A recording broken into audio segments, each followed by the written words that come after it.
Good evening, आप देख रहे हैं पब्लिक ओपिनियन। मैं हूं सलमा कौसर। नाजरीन, जजेस की तरफ से लिखे गए खत के अभी तक आफ्टर इफेक्ट्स आना शुरू हो चुके हैं और जो एक पाकिस्तान के खुफिया इदारों पर मुदाखलत का इल्ज़ाम लगाया गया था उस पर अब एक इंक्वायरी कमीशन बनने जा रहा है। दो सवाल पैदा होते हैं। पहला तो ये कि ये कमीशन किस तरह से काम करेगा, और फिर क्या सुप्रीम जुडिशल काउंसिल को लिखा गया जो खत है, क्या इसको मिसकंडक्ट तस्वुर किया जाए, और फिर पीटीआई क्योंकि इसकी मुखालफत कर रही है तो क्या वो इसको बानी पीटीआई के खिलाफ जो केसेस हैं उनके लिए भी मामले को इस्तेमाल कर सकती है।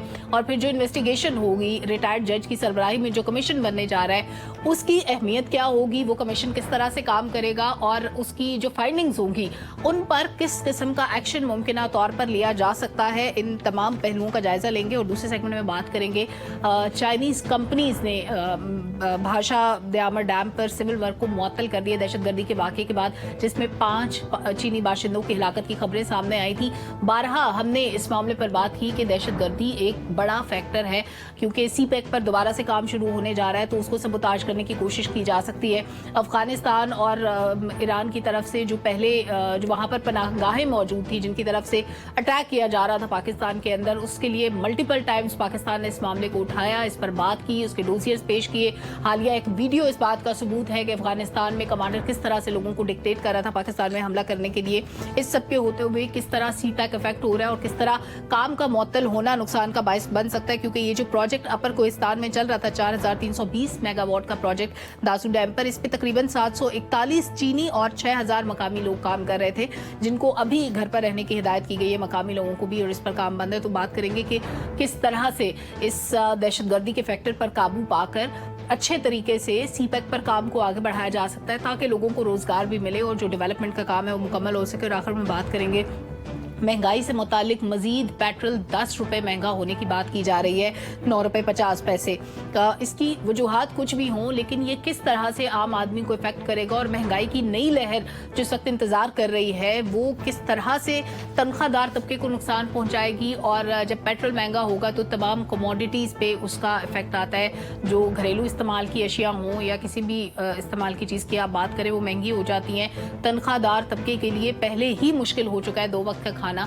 तो आम आदमी का गुजारा कैसा होगा, क्या आइंदा बजट में तनख्वाहों का इजाफा भी उसी हिसाब से एक्सपेक्ट किया जाए।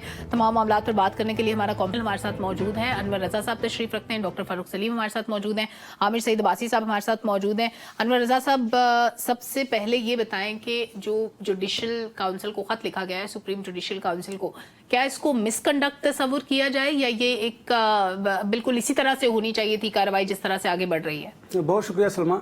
ये मिसकंडक्ट हरगिज़ नहीं है। जब जजेस ने ये ख़त लिखा तो उन्होंने सुप्रीम जुडिशल काउंसिल को लिखना था, या फिर वो चीफ जस्टिस सुप्रीम कोर्ट को ये ख़त लिख सकते थे, लेकिन उन्होंने जो ख़त लिखा है उसके मंदरजात की तरफ हम बात करते हैं। देखिए, ये कोई पहली जो नई बात नहीं है। अदलिया के किरदार पर हम बात करते रहते हैं, जो रेटिंग है उस पर भी बात करते हैं, जो लोअर जुडिशरी है उसके किरदार पर बात करते हैं। माजी की अगर हम बात करें तो अगर आपको याद होगा तो कोई एक सियासी जमात अगर किसी के हक़ में फैसला आता था तो वो अदलिया के बारे में बात करते थे और अदलिया के कहा जाता था बड़े आइडियल फैसले दिए जा रहे हैं, लेकिन जिसके खिलाफ होता था वो हमेशा तनकीद करते थे, जल्द से जुलूस करते थे। हमें वो वक्त भी याद है। अब आ जाते हैं कि उन पर प्रेशर की बात है, दबाव की बात है। देखिए, बात ये थी कि पाकिस्तान में जब भी कोई हुकूमत नहीं आती है उसके साथ नए इशूज़ लाजमी होते हैं। पाकिस्तान जब उसकी इकॉनमी टेक ऑफ करने लगती है तो इस तरह के दहशतगर्दी के वाक़यात और इस तरह के जो हमारे इंटरनल जो मामलात हैं उनमें हमें उलझा दिया जाता है। मैं समझता हूँ इस वक्त ये ख़त लिखना भी पाकिस्तान की इकॉनमी और पाकिस्तान के खिलाफ एक साजिश है।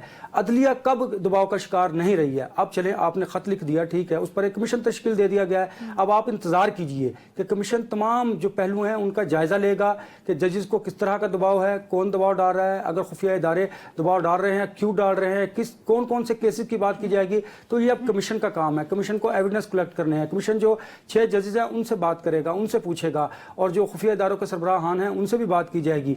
लेकिन मामला इस वक्त जजेस का और ख़त लिखने का नहीं है कि खुफिया इदारे आपके इंटरवीन करते हैं, मुदाखलत करते हैं। ये पहले से होता आ रहा है और शायद होता आएगा, लेकिन सोचना ये है कि इस वक्त इस खत लिखने की जरूरत क्यों पेश आई। पाकिस्तान जब उसकी इकॉनमी बेहतरी की तरफ जाती है तो आप देखिए हमारे जो इंटरनल इश्यूज हैं वो इतने बड़े करके पेश किए जाते हैं कि पाकिस्तान का जो मीडिया है वो आपकी पॉजिटिविटी को छोड़ देता है और इस तरह के जो इश्यूज हैं उन पर डिबेट शुरू हो जाती है। सोशल मीडिया उस पर डिबेट करना शुरू कर देता है।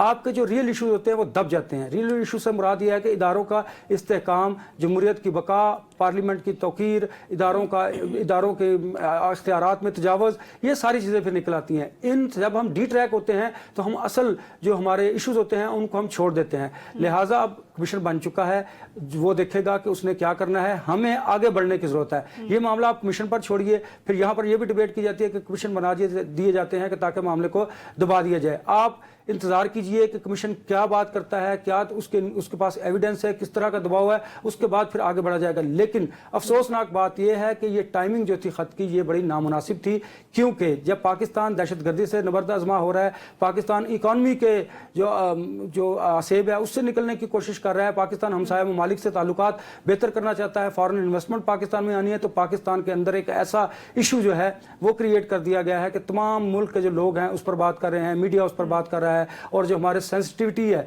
जो हसासियत है, जो इतने इंपॉर्टेंट इश्यूज हैं, जो पॉलिसीज बनानी हैं, उनकी तरफ किसी किस्म की कोई तवज्जो नहीं है। बिल्कुल ठीक है। डॉक्टर साहब, आपके ख्याल में टाइमिंग क्यों अहम है इस रेफरेंस की, जो 6 जजेस जो जी अनवर साहब ने बड़ा खूबसूरत तरीके से टाइमिंग के हवाले से बताया है।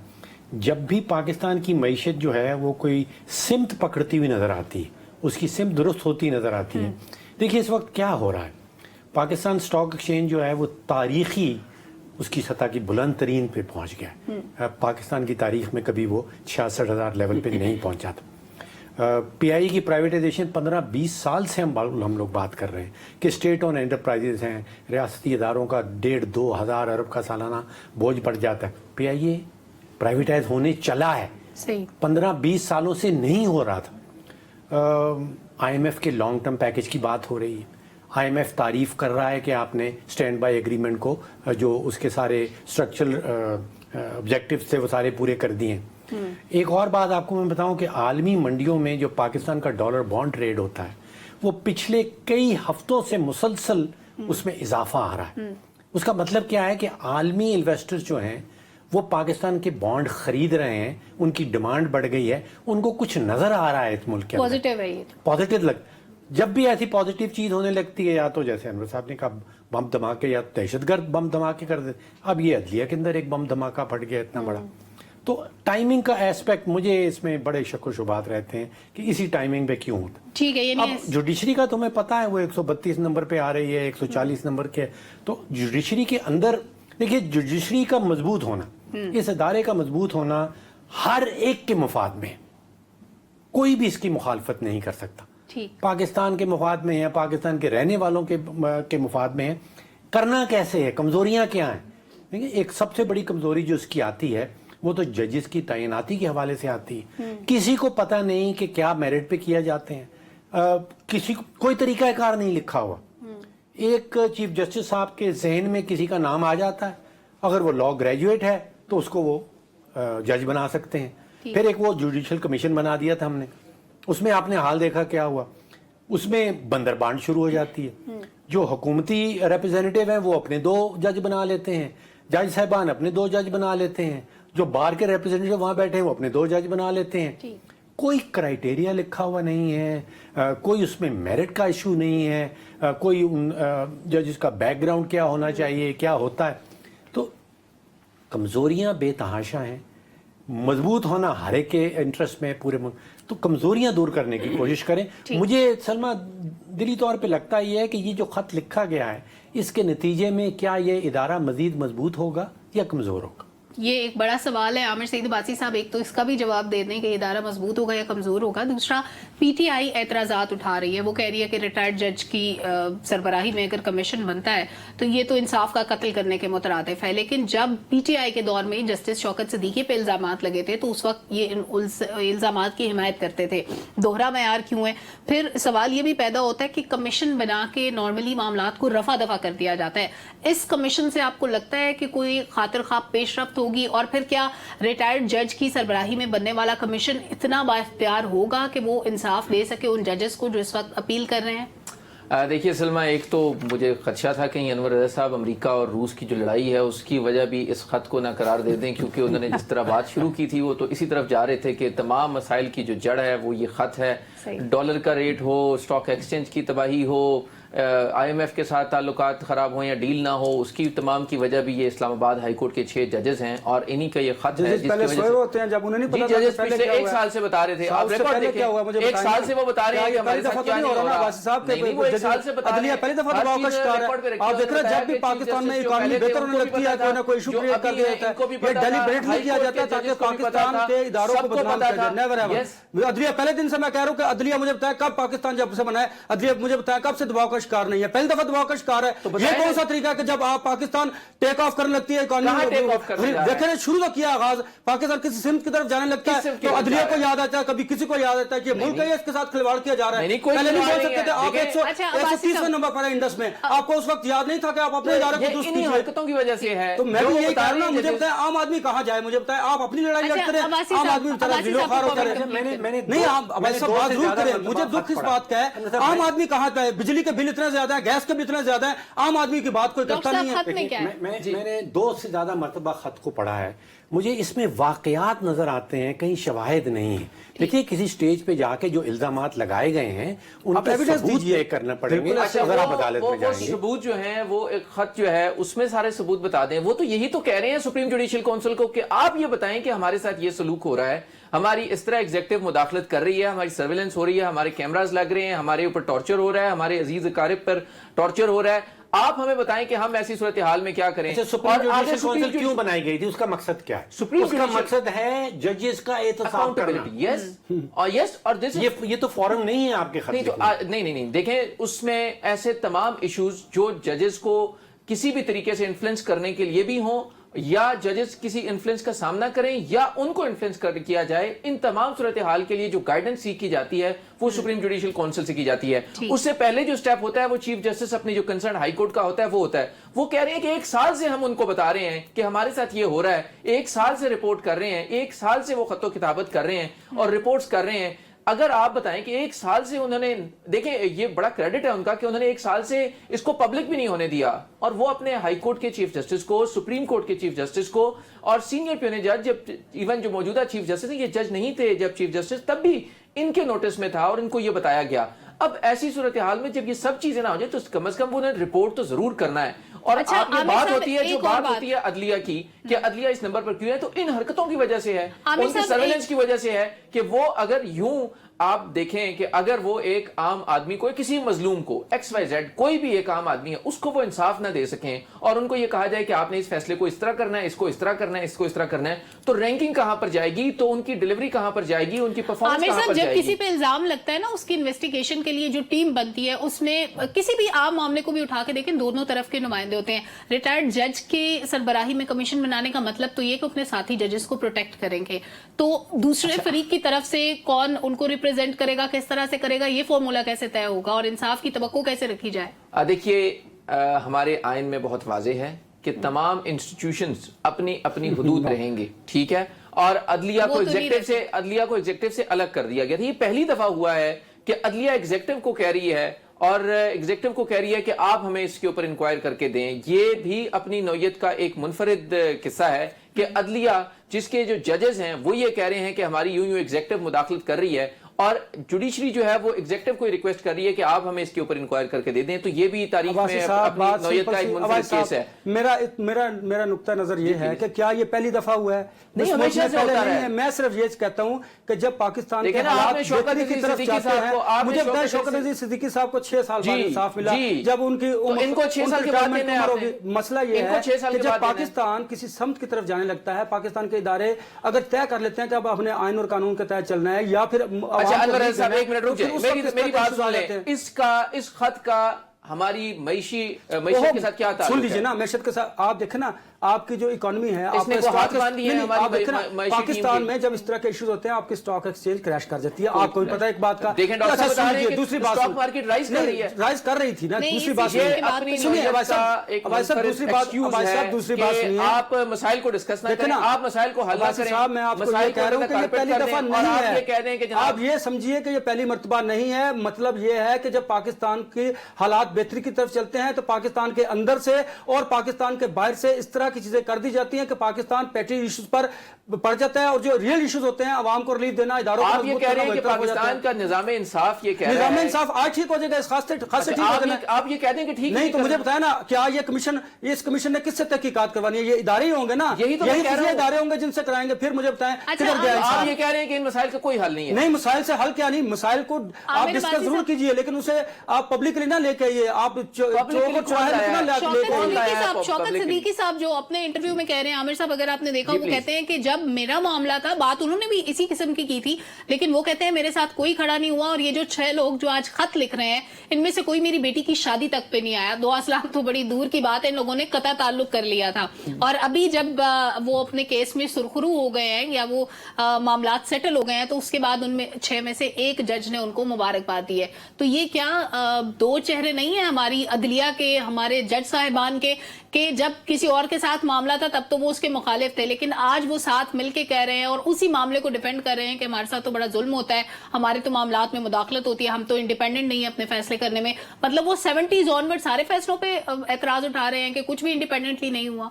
देखिए बात यह है कि शौकत अजीज सिद्दीकी साहब के साथ जो कुछ हुआ उस वक्त भी मैं इवन उस वक्त भी डिस्ट्रिक्ट बार में मौजूद था जब उन्होंने तकरीर भी की, और उस वक्त भी उन्होंने जब बात की थी तो इस बात की जरूर डिमांड की गई थी और आज तक की जा रही है कि उसकी इंक्वायरी होनी चाहिए। अब उस मामले को बिल्कुल एक अलग छोड़ दिया गया और ये कहा गया कि उन्हें सारी मराद दे दी जाएं।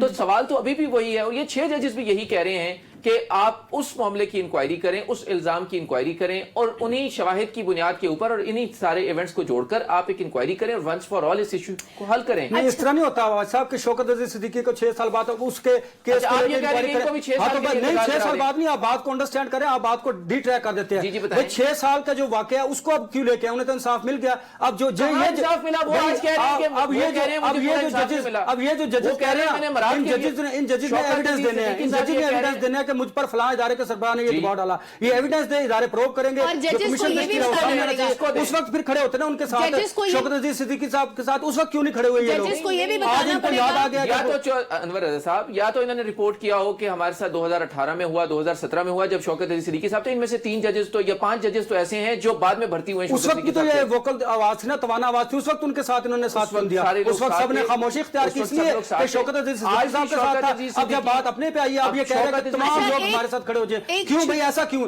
ये डबल स्टैंडर्ड नहीं होना चाहिए। ठीक है, हम इस बात के हामी है कि इदारों को अपनी हदूद में काम करना चाहिए। सही हुआ था, मैं कहता हूं बिल्कुल गलत हुआ था। आज के जजेस के साथ सही हुआ, गलत हुआ है। प्रो करना कमीशन बन गया ना, यही तो कमीशन कह रहे हैं। बताएगा ना। लेकिन हम कहते हैं कि जब आपके हालात बेहतर हो, आप इस तरह की चीजों, आपका किधर है आइन और कानून? कौन से आप आइन और कानून की बात करते हैं इस मुल्क में? किधर आवाम के राइट्स की यही बात तो करते हैं? जजेस भी तो कह ये रहे हैं। जजेस क्या कह रहे हैं? हम नहीं ये बात कह रहे हैं, आज उन पे आप आई है यही तो वो कह सीख रहे रहे हैं। हम तो ये बात पहले दिन से कह रहे हैं कि अच्छा, जब पाकिस्तान का मुल्क और जब आइन मामला के मुताबिक चले। अनवर अब साहब- उन पे आई है बात तो सारे अवाम की बात उन्हें याद आ गई। अनवर उस वक्त साहब, याद है जब मामले जब को- 24 साल तक केसेस चलते हैं, उस वक्त इंसाफ का कत्ल कौन करता है? अनवर मैं करता हूँ, साहब- आप करते हैं। अनवर साहब- हमें सिर्फ हक और सच की बात करनी चाहिए, हमें किसी एक तरफ टिल्ट नहीं रखना चाहिए। बिल्कुल नहीं भाई साहब, रखना चाहिए। हम गैर जानिबदार हैं, जर्नलिस्ट बिल्कुल ऐसे ही हैं, है। हक की बात करनी है, वो किसी को अच्छी लगे या बुरी लगे। अनवर साहब, लिहाजा मैं ये जब बात जानता बात हूँ होगी कि तो ये हल बात होंगे। अगर एस्टेब्लिशमेंट के खिलाफ होगी हम जरूर करेंगे, अगर अदलिया के खिलाफ होगी जरूर करेंगे, क्योंकि ये अवाम का हक है और हमारा ये बिल्कुल फर्ज ठीक है कि हम लोगों का हक और अनवर सच की साहब, बात बताएं। जब आप इस- ये कह रहे हैं कि मसाइल चलते रहे, मसाइल नहीं, मसाइल चलते नहीं रहे, मसाइल का क्यों ना बात हो। कर रहा था, मसाइल आगे अच्छा, अगर इजाजत हो तो मैं बोल लूं, जब भी इस मुदाखलत को साबित करने की बात होगी तो इस तरफ से ये भी हिसाब देना होगा दूसरी तरफ के लोगों को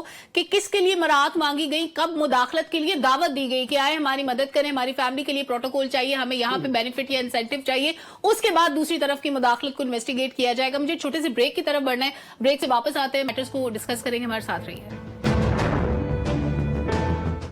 वेलकम बैक नाजरीन। बहुत ही अफसोसनाक वाकया जो पेश आया दयामर बादशाह डैम के करीब, जो वहां पे चाइनीज काम कर रहे थे उनको टारगेट करने की कोशिश की गई। अभी तक दासू, तरबेला और बादशाह तीनों डैम्स पर चीनी कंपनीज की तरफ से काम रोक दिया गया है सिक्योरिटी रिस्क की वजह से, और उसमें बहुत से पाकिस्तानी शहरी भी ऐसे हैं जो वहां पर काम करते हैं। तो सवाल ये पैदा होता है कि सिर्फ सीपेक प्रोजेक्ट्स को टारगेट कौन कर रहा है, क्यों कर रहा है?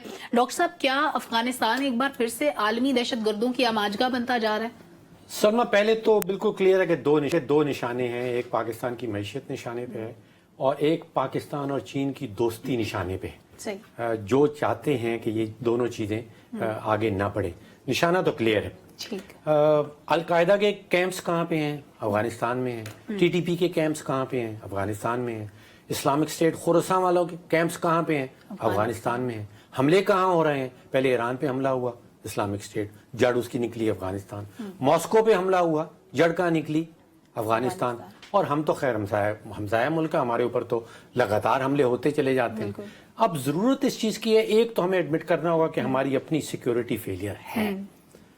ہمیں اپنے جو معاشی گولز ہیں، آبجیکٹیوز ہیں، ان کو سیکیور کرنے کے لیے اس سے بہتر کام دکھانا ہوگا، اس سے بہتر کرنا ہوگا. جو ہمارے سی پیک کے پروجیکٹس ہیں، جو چائنیز یہاں پہ آ کے کام کر رہے ہیں، ان کی سیکیورٹی اس سے بہتر کرنی ہوگی جس درجے پہ اب ہے. افغانستان کے حوالے سے ہم کیا کر سکتے ہیں؟ ایک وہ ساورن ملک ہے، اس کے اوپر مجھے لگتا ہے کہ کوئی عالمی اتحاد بنانا پڑے گا. اگر طالبان بھی وہیں پہ ہیں، اگر القاعدہ بھی ادھر ہی ہے، اگر IS خراساں بھی ادھر ہی ہے، تو پھر اس کا کوئی تو حل نکالنا ہے. اور اس میں مجھے یہ لگ رہا ہے کہ امریکہ بھی انٹرسٹڈ ہے، اس میں چین بھی انٹرسٹڈ ہے، اس میں روس بھی انٹرسٹڈ ہے. اس وقت تینوں یہ بھی سمجھتے ہیں کہ ان کو بھی نشانہ بنایا جا سکتا ہے. تو ایک عالمی اتحاد کی ضرورت ہوگی جو افغانستان میں جو دہشت گرد گروپس ہیں ان کو نیوٹرلائز کرنے کے لیے. تو دو سٹیپس ہیں، ایک تو ہم نے اپنی انٹرنل سیکیورٹی بڑھانی ہوگی اور پھر عالمی اتحاد کی طرف جانا. عالمی اتحاد کی طرف ہمیں جانا ہوگا. عامر سعید عباسی صاحب، کسی بھی ملک کے خلاف دوسرے ملک کی سرزمین استعمال نہ ہو، اس کے لیے ایک علاقائی میکانزم کیسے بن سکتا ہے؟ ایک یہ بات، اور دوسری یہ کہ چائنا میجر انویسٹر ہے پاکستان کے اندر. جب اس طرح کی سچویشن ہوتی ہے، انریسٹ ہوتا ہے، تو جو لوکل انویسٹر ہوتا ہے ایون وہ بھی ہاتھ پہ ہاتھ رکھ کے بیٹھ جاتا ہے. باہر سے لوگوں کا آنا تو دور کی بات ہے. تو پاکستان ہر محاذ پہ نقصان اٹھا رہا ہے، معاشی طور پہ بھی. ہماری جو خارجہ پالیسی ہے وہ بھی اس طرح کی چیزوں سے افیکٹ ہو سکتی ہے. ظاہر سی بات ہے اگر ہمارے ایک دوست ملک کے لوگوں کو ٹارگٹ کیا جا رہا ہے تو کیا امپریشن جاتا ہوگا، لوگوں کو سیکیورٹی رسک ہوگا، ٹریول کرنا مشکل ہو جاتا ہے لوگوں کے لیے، اور ایون کام کرنا بھی. تو کس قسم کا میکانزم ایکسپیکٹڈ ہے یا بنایا جا سکتا ہے؟ دیکھیے ایک سلمہ، ایک تو بات یہ ہے کہ یہ جو کمپنیز نے کام روکا ہے یہ صرف کمپنیز نے اپنے طور پر روکا ہے. چائنا کا جو آفیشیل سٹیٹمنٹ آیا ہے وہ بہت خوش آئند ہے. انہوں نے کہا کہ پاکستان کی جو دہشت گردی کے خلاف جنگ ہے اس میں پاکستان کو وہ بہت قدر کی نگاہ سے دیکھتے ہیں اور پاکستان کی جو قربانی ہیں. اور اس کے ساتھ ساتھ انہوں نے کہا کہ چین پاکستان کی سوشو اکنامک ڈیولپمنٹ کے حوالے سے جو اپنے تمام تر کنٹریبیوشنز ہیں اور اپنی جو مدد ہے اور تمام تر جو ہیلپس ہیں وہ جاری رکھیں گے اور اس میں کسی قسم کی کوئی کمی نہیں آئے گی. تو لہٰذا یہ بہت امپورٹنٹ ڈیولپمنٹ ہے جو چائنیز فارن آفس کی طرف سے جاری کی گئی ہے. دوسرا، اب جو کمپنیز ہیں بہرحال کیونکہ سیکیورٹی تھریٹس ہیں ان کمپنی کو، اور اس سے پہلے بھی پاکستان کی جو سیکیورٹی انسٹیٹیوشنز ہیں انہوں نے گاہے بگاہے بتایا اور تمام اقدامات بھی کیے گئے. لیکن آپ کو پتہ ہے کہ جو دہشت گرد ہیں، جو سوسائڈ بامبرز ہیں، ان کی طرف سے جب ٹارگٹ کیا جاتا ہے تو اس کے لیے وہ مؤثر اقدامات نہیں کیے گئے. لیکن اب پاکستان نے اس کو مزید امپروو کرنے کی اور اس کو مزید مؤثر بنانے کا فیصلہ کیا ہے. لہٰذا یہ چیلنجز موجود ہیں اپنی جگہ کے اوپر اور تھریٹس بھی موجود ہیں. پاکستان اور چین کے درمیان بے یقینی کو بڑھانے کی کوششیں بھی کی جا رہی ہیں، سازشیں بھی ہو رہی ہیں. لیکن اس تمام تر صورتحال میں اسٹیٹ ٹو اسٹیٹ لیول کے اوپر بہت اچھی انڈرسٹینڈنگ بدستور موجود ہے. اور پاکستان اور چین اس وقت بھی سمجھتے ہیں کہ پاکستان اور چین مل کر ہی نہ صرف جہاں پر جو ڈیولپمنٹ پروجیکٹس ہیں ان کو ایگزیکیوٹ کر سکتے ہیں، مکمل کر سکتے ہیں، بلکہ جو دہشت گردی کی لعنت ہے اس کو بھی جڑ سے ختم کرنے کے لیے چین نے پاکستان کی ہر ممکن مدد کا اعلان کیا ہے. لہٰذا یہ بہت خوش آئند ہے کہ چین نے اس پوری جو سچویشن بنی ہے، جو ایک پورا ایک ماحول بنایا گیا کہ شاید پاکستان میں چائنیز کو یا چائنیز کمپنیز کو ٹارگٹ کیا جا رہا ہے، اس سے نمٹنے کے لیے جو چائنیز حکومت کی طرف سے اور ان کے فارن آفس کی طرف سے جو بیان آیا ہے وہ بہت خوش آئند ہے. ان تمام چیلنجز سے نمٹنے کے لیے پاکستان نے بھی اب مزید اقدامات کرنے کا فیصلہ کیا ہے. پرائم منسٹر نے میٹنگ کال کی، اس میں تمام ہمارے جو انسٹیٹیوشنز ہیں انہوں نے بریف بھی کیا اور اب اس کو مزید ان جو لیئرز ہیں سیکیورٹی کی ان کو امپروو کرنے کی بات کی گئی ہے. لہٰذا آئندہ آنے والے دنوں میں ان تمام جو تھریٹس ہیں ان سے نمٹنے کے لیے مزید مؤثر اقدامات ہوں گے اور امید ہے کہ یہ جو پروجیکٹس ہیں یہ مزید جو تیز رفتاری ہے اسی سے اپنی تکمیل کی طرف جائیں گے. بالکل ٹھیک ہے. رضا صاحب، ایک اور کمیٹی بننے جا رہی ہے اس معاملے کو انویسٹیگیٹ کرنے کے لیے، اس کمیٹی کا آؤٹ کم کیا دیکھ رہے ہیں؟ دیکھیے، میں پہلے آؤں گا پاکستان اور چین کے تعلقات پر. دہشت گردی کے خلاف جنگ ہے، اس میں پاکستان اور چین نے ایک بڑا مضبوط قسم کا میکنزم قائم کر رکھا ہے اور ڈیفینیٹلی یہ بڑی اچھی اور خوش آئند بات ہے کہ خطے میں اب دہشت گردی کے خاتمے کے لیے پاکستان اور چین بڑا بھرپور طریقے سے کوآپریشن کر رہا ہے. اور دوسری بات یہ ہے کہ پاکستان کو मैं फिर वही लिंक करूंगा दहशतगर्दी और इकॉनमी को कि पाकिस्तान जब बेहतरी की तरफ जाता है तो हमारे मुल्क दुश्मन जो अनासिर हैं वो पाकिस्तान के अंदर दहशतगर्दी स्पेशली चाइनीज़ को निशाना बनाते हैं। इस वजह से कि पाकिस्तान के अंदर जो इन्वेस्टमेंट है चाइनीज़ की वो एक तो रुक जाए, ऊपर काम रुक जाए, जो प्रोजेक्ट्स हैं और ज़्यादा जो इन्वेस्टमेंट है वो भी पाकिस्तान में ना आए। पाकिस्तान भी इस बात को समझता है और चीन भी इस बात को समझता है। कमेटी बनाने का मकसद ये है कि आप उनको फुल प्रूफ सिक्योरिटी प्रोवाइड कीजिए। हमारे यहाँ भी लैक होता है, लेकिन आप देखिए जो टारगेट किलिंग की जाती है स्पेशली चाइनीज़ जो डेलीगेशन है उन पर, चाइनीज़ जो यहाँ पर काम करते हैं उन पर ये प्लान करके किया जाता है। और प्लानिंग कहाँ की जाती है? ये प्लानिंग इंडिया करता है अफगानिस्तान में, वहाँ से फिर लोगों को इंडक्ट किया जाता है, भेजा जाता है, सरहद पारा करवाई जाती है पाकिस्तान में जहाँ पर दहशतगर्दी के वाक़यात होते हैं, वहाँ पर खुदकश हमले होते हैं। बहुत सारे ऐसे एविडेंस पाकिस्तान के पास मौजूद हैं। पाकिस्तान के जो खुफिया इदारे हैं उनकी जो सर्विलेंस है, उनकी जो इंटेलिजेंस है, उसकी बुनियाद पर बहुत ऐसे वाक़यात रोके भी गए हैं। आप 100% ऐसे वाक़यात को रोक नहीं सकते, लेकिन दहशतगर्दी के खात्मे के लिए चाइना को पता है कि पाकिस्तान की सिंसियर एफर्ट हैं, वो इसको समझता है, इसलिए वो पाकिस्तान के साथ मिलकर इसके खात्मे के लिए इकदाम भी कर रहा है और पाकिस्तान के अंदर इन्वेस्टमेंट के हवाले से भी पुरअज़्म है। अब पाकिस्तानी, हम इसी बात की बात कर रहे थे कि हमें इंटरनल प्रॉब्लम के साथ साथ एक्सटर्नल प्रॉब्लम बहुत ज़्यादा हैं, हमने उनको ओवरकम करना है। वो कैसे करेंगे? एतमाद की फिजा कैसे बेहतर की जा सकती है? जब आप दहशतगर्दी के खात्मे के लिए भरपूर कोशिशें करेंगे, उसमें आपको नज़र भी आ रहा होगा और चीन को नज़र आ रहा है पाकिस्तान बहुत काविशें और कोशिशें कर रहा है। दूसरी जानब अगर आप फॉरेन इन्वेस्टमेंट की बात करेंगे, आपका माहौल साजगार होगा पाकिस्तान का, तो वहाँ पर इन्वेस्टमेंट भी होगी और जो हमारे लोकल इन्वेस्टर हैं वो भी, अगर उनको भी तहफ़्फ़ुज़ दिया जाएगा तो फिर वो भी यहाँ पर इन्वेस्टमेंट करेंगे। इसलिए आपकी जो पॉलिसीज़ हैं उनको बेहतर करना है, FBR के निज़ाम को मज़ीद बेहतर करना है, वन विंडो ऑपरेशंस करने हैं। जो पाकिस्तान के बाहर के सरमायाकार हैं, लोकल सरमायाकार हैं, उनको आपने फैसिलिटेट करना है, यहाँ से भगाना नहीं है। लिहाजा इन तमाम चीज़ों को लेकर अगर आप आगे चलेंगे तो पाकिस्तान न सिर्फ दहशतगर्दी के खात्मे के लिए आगे बढ़ेगा, इकॉनमी के हालात भी बेहतर होंगे और इस तरह के वाकयात को बड़े अच्छे तरीके से आप मैनेज भी कर सकते हैं। बिल्कुल ठीक है, एक छोटा सा ब्रेक लेते हैं, ब्रेक से वापस आते हैं। तो पेट्रोल 10 रुपए महंगा होने जा रहा है और इन 10 रुपए के बढ़ने के बाद बाकी अशिया ख़ुरोनोश कितनी महंगी होंगी, बाकी जो ज़रूरियात ज़िंदगी हैं उन पर क्या असर पड़ेगा और आम आदमी सर्वाइव कैसे करेगा, इस पर बात करेंगे। हमारे साथ रहिए। वेलकम बैक नाज़रीन। IMF की तरफ से जब भी किसी शोबे में खसारे की बात होती है तो मजीद टैक्सेस इम्पोज कर दिए जाते हैं। जब भी कहीं पे हम लोग लैग कर रहे होते हैं, आलमी मंडी में पेट्रोलियम प्राइसेस बढ़ती हैं तो पेट्रोल महंगा हो जाता है, लेकिन अल्टीमेटली उसका असर पाकिस्तान के अवाम पे पड़ता है और हर चीज़ महंगी होनी शुरू हो जाती है। बहुत से फैक्टर्स पे हम बात करते हैं। डॉक्टर साहब, पेट्रोल महंगा होना एक आम आदमी को डायरेक्टली इफेक्ट करता है। ज़ाहिर है बंदे ने ट्रैवल करना है ना, जॉब पे पहुंचना है, कोई चीज़ लानी है, हर चीज़ के लिए। तो क्या 10 रुपए अगर मजीद बढ़ जाते हैं पेट्रोल पे, दैट मीन्स कि महंगाई और बढ़ जाएगी? सलमा, 4-5 चीज़ों का अगर आप इस्तेमाल छोड़ दें तो सीरियसली आपके ऊपर महंगाई का इम्पैक्ट बड़ा कम होगा। अच्छा, मैं हुकूमती आदादोशुमार देख रहा था, उसमें गैस की कीमत पिछले 1 साल में 570% का इजाफा हुआ है, चीनी को 35% बढ़ी है, दाल, बिजली और गैस। ये 5 चीज़ों का अगर आप इस्तेमाल बंद कर दें तो यकीन जानिए आपके ऊपर महंगाई का असर नहीं होगा। अगर बिजली ही नहीं होगी तो पत्थर के जमाने में डॉक्टर साहब ये हम 5 वापस चीज़ों का चले इस्तेमाल बंद कर। डॉक्टर साहब, ये तो नहीं सरकारी सतह पर हम लोगों को मारना शुरू कर दें। अच्छा, देखिए, रियली जो मुल्क 95% तेल आपकी रिक्वायरमेंट जो है वो इंपोर्ट करता हो, और मैं देख रहा था जनवरी में कोई $78 का बैरल था, आज वो $87 का है, तकरीबन 11% का इजाफा आया है आलमी मंडी के अंदर। हुकूमत के पास कोई तरीक़ाकार नहीं है कि वो महंगा तेल खरीद के और सस्ता पाकिस्तानियों को बेचते जाए। जो महंगा माल लेके सस्ता बेचते हैं वो दुकान बंद हो जाती। ठीक। अच्छा, एक बड़ा एलिमेंट इसमें टैक्स का जरूर आता है। 18% GST का कुछ 60-70 रुपए फी लीटर जब आप पेट्रोल भराते हैं तो उसके अंदर तो टैक्स का एलिमेंट है। 600-700 अरब रुपया हुकूमत सिर्फ पेट्रोल के ऊपर टैक्स लगा के इकट्ठा करती है। अब उसकी वजह यह है कि वो दूसरे जराए से टैक्स इकट्ठा करने में नाकाम हो जाती है, तो पेट्रोल बड़ा आसान तरीका नजर आता है।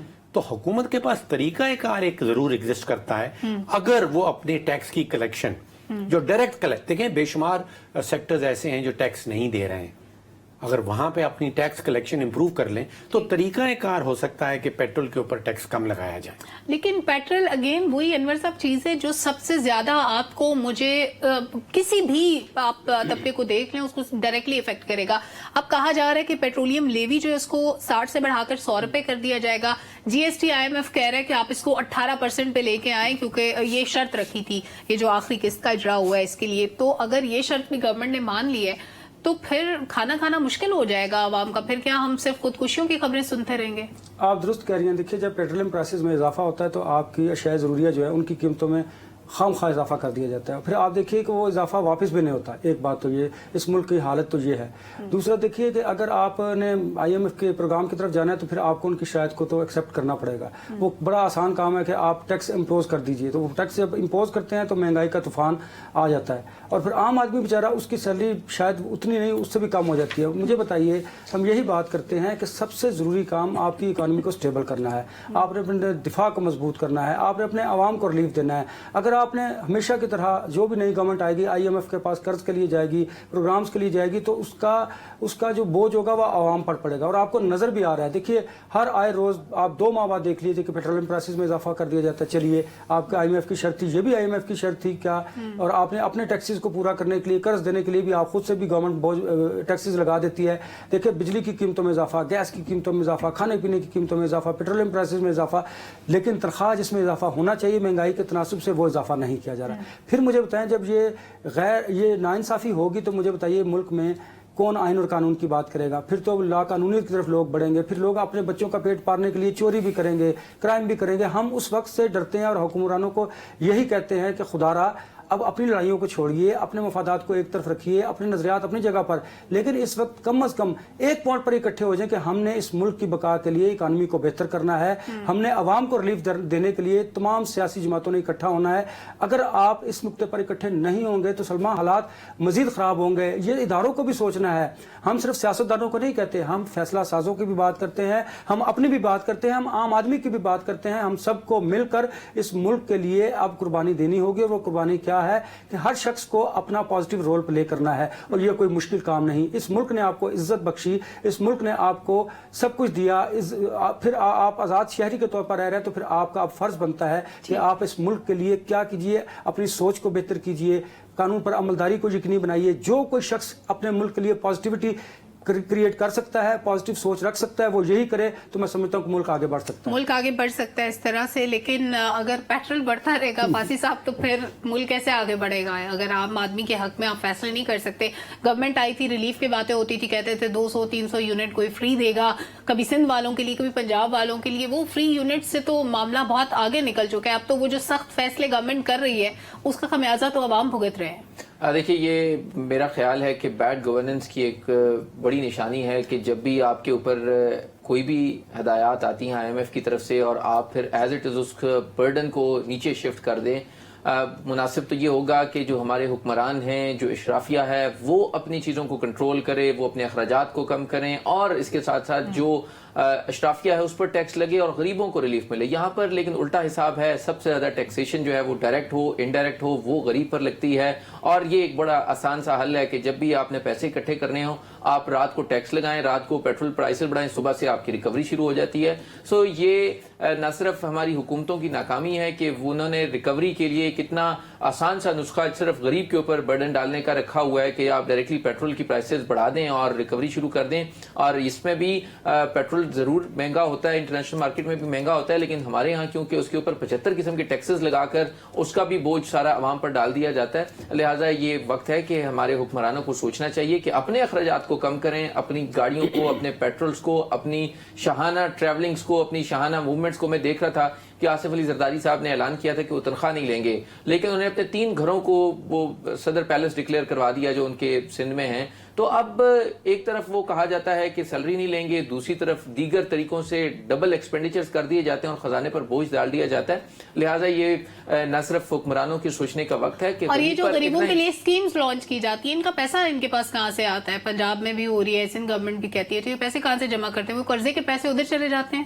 دیکھیں نا, بات یہی ہے کہ آپ نے اگر ریلیف دینا ہے تو آپ انہی چیزوں میں جو ڈائریکٹلی جس سے غریب افیکٹ ہوتا ہے آپ انہی میں ریلیف دیں. اب انڈائریکٹ ایسی اسکیمز آتی ہیں, پھر ان کا وہ پہلے وہ گورنمنٹ پروونشل گورنمنٹ کے پاس جاتی ہیں, وہاں سے وہ صوبائی حکومت کے پاس جاتی ہیں, صوبائی سے تحصیل کے پاس جاتی ہیں, تحصیل سے وہ متعلقہ جو وہاں پہ تحصیلدار ہوگا یا جو M N A M P ہوگا وہاں تک جاتی ہیں, اور وہاں سے پھر وہ غریب آدمی کے پاس پہنچتی ہیں. تو اتنی جگہوں سے گزرنے کے بعد تو عام آدمی کے پاس جو ہے وہ بہت مائنر سا حصہ پہنچتا ہے.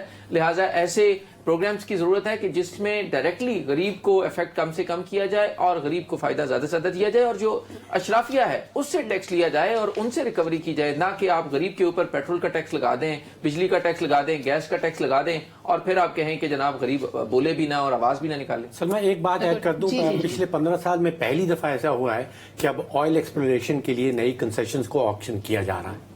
That's a good news. اس کے ظاہر سی بات ہے اگر ہمیں لگتا ہے کہ ہمارے ریسورسز ختم ہو بھی شعبے میں اور ہم نئے ایکسپلور نہیں کرتے, تو ڈیفینیٹلی ایک لمٹ ہوتی ہے ہر چیز کی, ایک وقت ہوتا ہے, اسی وقت تک ہم اس چیز کو یوٹیلائز کر سکتے ہیں اور کسی نہ کسی نئی پالیسی کے لیے ہمیں سوچنا ہوگا. اگر پیٹرول کے معاملے پر بھی اس ٹیکس کو شفٹ کر دیا جائے کسی اور شعبے پر جہاں سے یہ کلیکٹ کیا جا سکتا ہو, امیر آدمی کی جیب سے پیسہ نکال کے غریب آدمی پر لگایا جائے, تو میرا خیال ہے اس سے اچھا فلاحی ریاست کا ماڈل ہمارے سامنے نہیں آ سکتا. ناظرین, پبلک اوپینین کا وقت ختم ہوا, اجازت دیجیے, اللہ حافظ.